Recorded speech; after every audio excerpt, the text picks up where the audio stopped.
Hello, আসসালামু আলাইকুম viewers. আপনারা সবাই কেমন আছেন? আশা করি সবাই অনেক অনেক ভালো আছেন। আমি আলহামদুলিল্লাহ ভালো আছি। আপনাদের কাছকে দেখাতে যাচ্ছি শীতের নতুন সবজি দিয়ে মাছের ডিমের পাতলা ঝোল। শুরুতে একটা কথা বলি, যেটা না বললেই নয়। আজকে ৩ দিন যাবত আমার কণ্ঠটা বসে গিয়েছে। খুব ভোরবেলায় শীতের মধ্যে ডাবের পানি খেয়েছিলাম ব্যাককোলের মতো।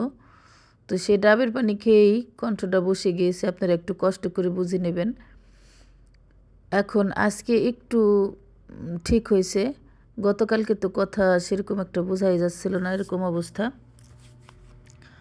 তো দেখুন, আমি মাছের ডিমগুলো সুন্দর করে আগে তেলে ভেজে নিয়েছি। তো ডিমগুলো আমার ভাজা হয়ে গেছে। মাছের ডিমগুলো সুন্দর করে লাল লাল করে ভেজে নিয়েছি।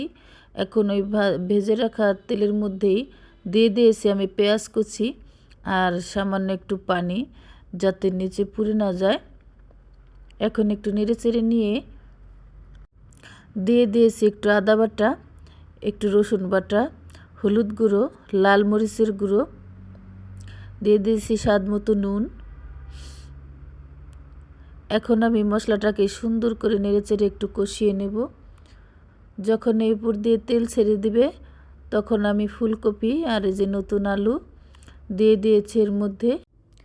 কিছু সম্পর্ক আছে যেগুলো আল্লাহ নিজের হাতে নষ্ট করে দেয়, যেন বান্দার জীবন নষ্ট না হয়।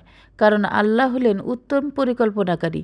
আল্লাহ বলেন, আমি আমি হলাম উত্তম পরিকল্পনাকারী এবং আমি জানি যে বান্দার জন্য কোনটা ভালো আর কোনটা মন্দ।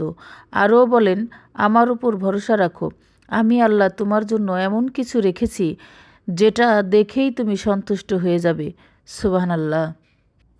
সংবিধিবদ্ধ সতর্কীকরণ, যারা আমার ভিডিও দেখবেন না তারা আমাকে ফলো দিবেন না, সাবস্ক্রাইব করবেন না প্লিজ। ভিডিওটি কেমন লেগেছে অবশ্যই কমেন্ট করে জানাবেন। আপনাদের কমেন্ট পড়তে আমার খুবই ভালো লাগে। আমি চেষ্টা করব আপনাদের প্রত্যেকটি কমেন্টের রিপ্লাই দেওয়ার জন্য। আজ তাহলে এ পর্যন্তই। পরবর্তী নতুন কোনো ভিডিও নিয়ে আপনাদের মাঝে হাজির হব। সে পর্যন্ত সবাই ভালো থাকবেন, সুস্থ থাকবেন। আল্লাহ হাফিজ।